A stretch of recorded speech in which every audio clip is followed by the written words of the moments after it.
How's it going, guys? Hope you're doing well. So if you've been watching any of my videos, you probably know that I just got back from Greece recently. When I got back from Greece, I had to quarantine for 10 days. That quarantine is now up and I've got the itch to do some more travelling, but I can't because I have no money. Yes, I'm a starving student and I just don't have the money to go travelling somewhere, and even if I did, travelling right now probably isn't the best idea until things relax a little bit more. So in order to scratch that itch, I've decided to just get lost in the city I live in. I live in Edinburgh, Scotland. Now, if I'm being completely honest, when I said I wanted to get lost in my city, I kind of meant it from a more metaphorical standpoint, as in discovering new things, but I did literally get lost, which I actually think was a good thing because I experienced it more from the point of view of a tourist. So a quick breakdown of Edinburgh. Edinburgh is a very old city and is most well known for its very gothic architecture, the whacking great castle right in the middle of the city, its nightlife scene, and the massive festival it has wherein the population of the city triples. On top of that, it's also very famous because it's where J.K. Rowling wrote Harry Potter, it's where Arthur Conan Doyle wrote Sherlock Holmes, it's where Burke and Hare come from, and a bunch of other reasons. However, I want to talk about some of the more obscure things that you may have not known, and I certainly didn't know, which is honestly kind of embarrassing because I'm actually from here. Now, I will admit, even though I've lived here my whole life, I did not know nearly as much about Edinburgh as I probably should have, which is honestly now kind of embarrassing. First and foremost, Edinburgh is old, like really old.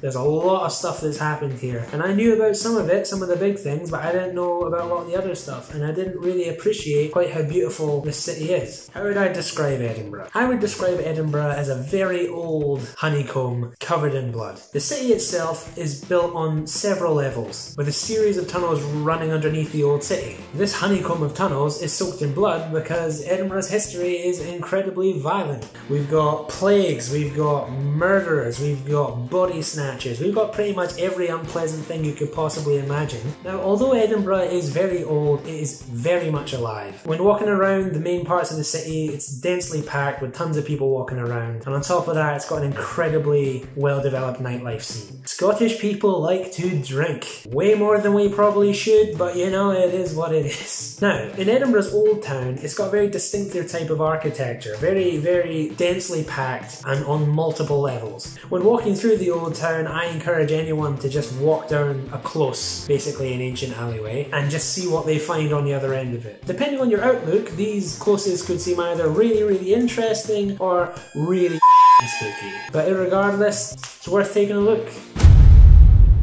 Underneath the Old Town, there are a series of tunnels. These come in two sizable chunks that you're able to visit, one section being called the Vaults and the other section being called Mary King's Close. But I like to just call it the Underworld because it's dark and it's creepy and its history matches those two atmospheres. The Vaults were originally dug out by poor people because they couldn't afford to live above ground. As a result of that, it became a hub for business among the poorer people of Edinburgh, but on top of that, it also became a cache for body snatchers, meaning that they would dig up bodies, hide them there, and then sell them to the medical college for money. The reason why there was even a market for body snatchers to begin with is because during this time period where they were making a massive number of medical breakthroughs, the vast majority of Britain was devoutly Christian. So they weren't really happy with the idea of a guy rifling through the insides of a recently deceased person. Honestly, that doesn't appeal to most people now, but back then you were also going to incur the wrath of God, so they were decidedly a little bit more nervous about it.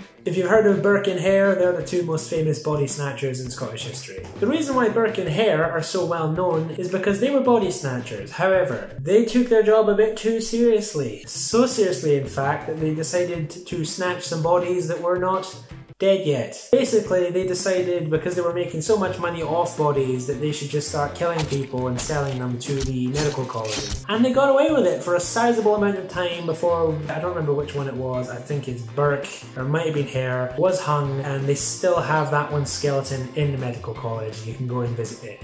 That's not fucked up. As well as that, a large number of people actually lived in these underground chunks of the city. But when the plague set in, i.e. the bubonic plague, the Black Death, whatever you want to call it, hit Edinburgh, people were forced to stay inside out of risk of spreading the disease. A lot of these people were actually locked in their flats and left to die. Very cheerful.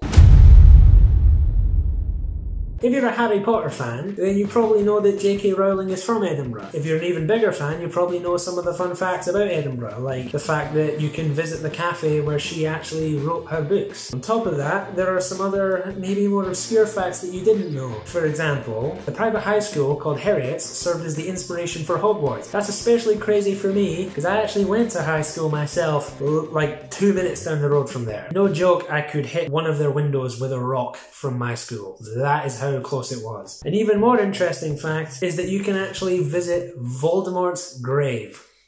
You heard me. You can visit Voldemort's grave, or rather the grave of the person that she got inspiration for Voldemort from. If you go to Greyfriars Kirkyard, which has got its own unique and interesting history, you can go and look at the tombstones, and you'll find a tombstone for Thomas Riddell, or Tom Riddle. This right here is Voldemort's grave. That's pretty crazy. Also, the gravestone that inspired Mad-Eyed Moody and Professor McGonagall. They're both there too.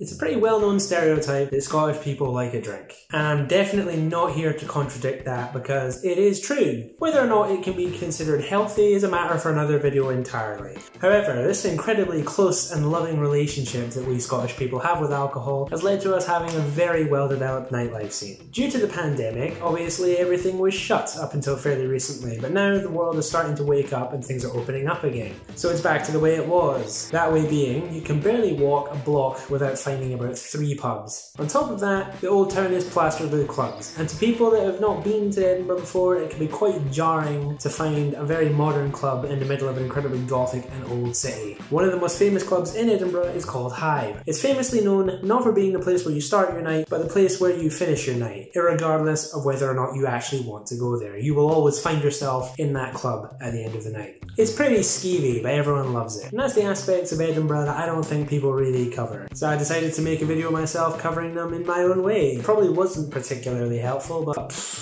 I wanted to make a video and this felt like a fun topic. Also gave me an excuse to go and get lost in my own city again, which I had not done in the longest time, and I'm glad I did. If you like this video, I have an Instagram and a TikTok, feel free to follow them. And if you really liked it, feel free to like and subscribe. Thanks for watching guys, I'll catch you in the next one.